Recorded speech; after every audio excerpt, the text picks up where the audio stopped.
Joining us now on the line is Steve Moore with the Wall Street Journal. He is a senior economics writer and an editorial board member, and we need him to help us understand what's going on. Because I got to tell you, Steve, as I look at the lay of the land today, I'm a little fuzzy as to where we are. Can you bring any clarity to the situation? Well, I wish I could, guys. It looked late last week like we were going to get a deal.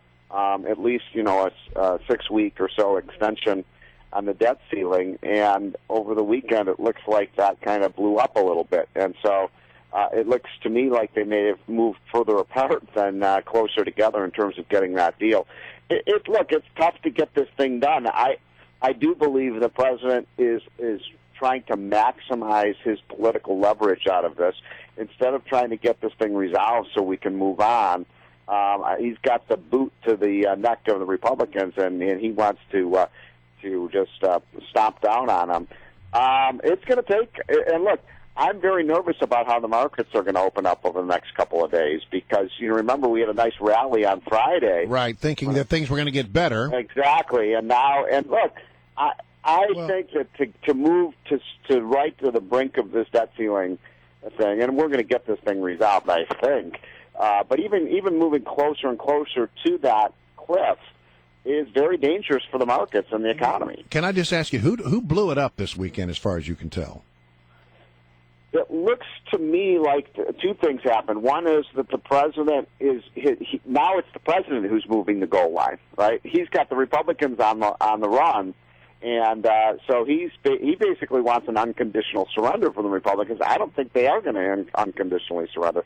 That's number one. The second problem you've got is you've got a lot of the Senate moderate Republicans basically who said, no, look, let's not just raise the debt ceiling. Let's also reopen the government with no conditions attached. And that's caused a rift within the Republican Party because the Republicans in the House said, look, we've got to get something in return for passing a budget and passing a debt ceiling extension, whether it's, I hear you guys talk about this a lot on your show, the outrage that Congress doesn't live under the law of Obamacare. I mean, that to me is a no-brainer as a condition for moving forward. Stephen Moore is our guest, senior economics writer and editorial board member of the Wall Street Journal. And Stephen, a lot of people believe that the Republicans in the House had a good strategy going here because in the past they have always begun their negotiations in the middle and then ended up compromising on the left. Well, here they struck out a position on the right, very far right, which was defund this thing,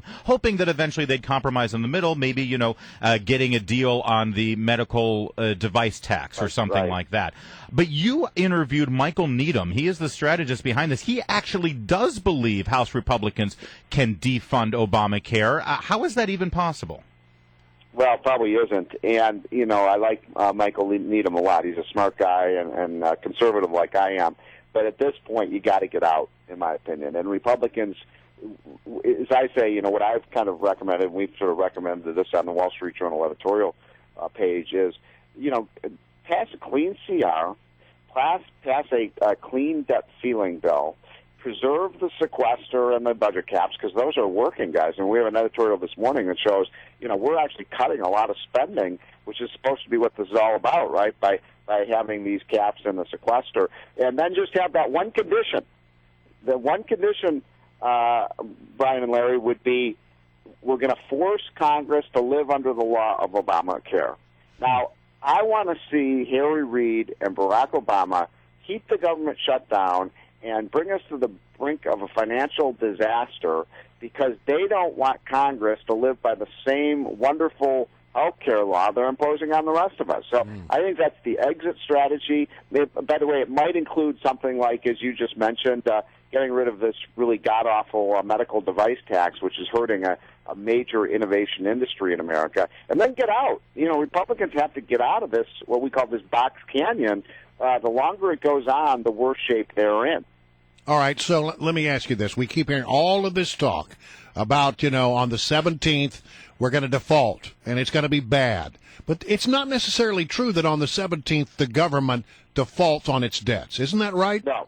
That you're absolutely right. I've said this 100 times on Fox News and other places.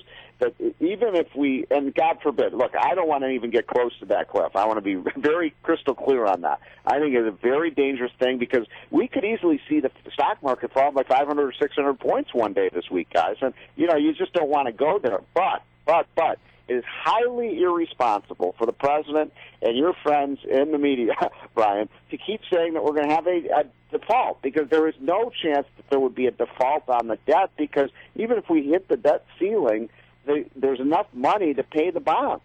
And I would make the case the president and the Treasury Secretary have a constitutional authority to preserve the full faith and credit of the United States government by paying the bondholders. And by the way, there's also money to pay Social Security, because remember, what does the Social Security Trust Fund hold? It holds $1 trillion of government bonds, and a historical precedent says that the federal government could basically sell some of those bonds. By the way, selling existing bonds is not an issuance of new debt.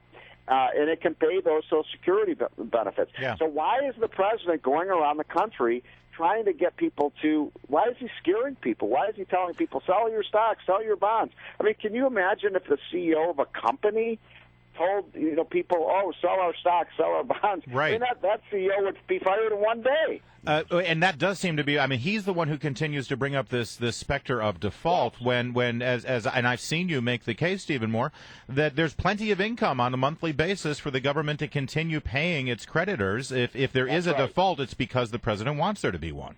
Exactly. And by the way, I would even make the case further that if the president did not pay those bonds, because the 14th Amendment essentially guarantees the full faith and credit, that could be an impeachable offense. Well, moving on here, one last question for you, Stephen Moore. And Stephen Moore is our guest from Wall Street Journal. The other big story, of course, in the last 2 weeks has been the rollout of Obamacare. And it goes beyond technical glitches at this point. It seems like this website and the entire machination behind it is just a complete and total disaster. Is this playing into the political narrative here on delaying or pushing back the implementation of this program? It should. And that, Larry, that's a great question, because the real tragedy, I think, politically of this kind of shutdown strategy Republicans have used is the headline every day for the last 2 weeks should have been Obamacare, the wheels are coming off this thing. It is not ready for prime time.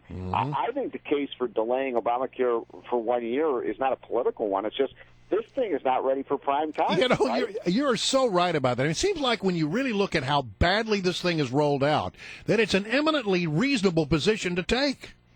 Yeah, it's just not ready to go. And there was even the Washington Post had a pretty good story on that problems are much worse. This is not going to be resolved in a few weeks. It's going to be resolved over the next 6 months to a year. So, delay the thing. Delay it. All right. We're going to leave it right there. Stephen Moore, Senior Economics Writer, Editorial Board Member at the Wall Street Journal. Thank you for joining us.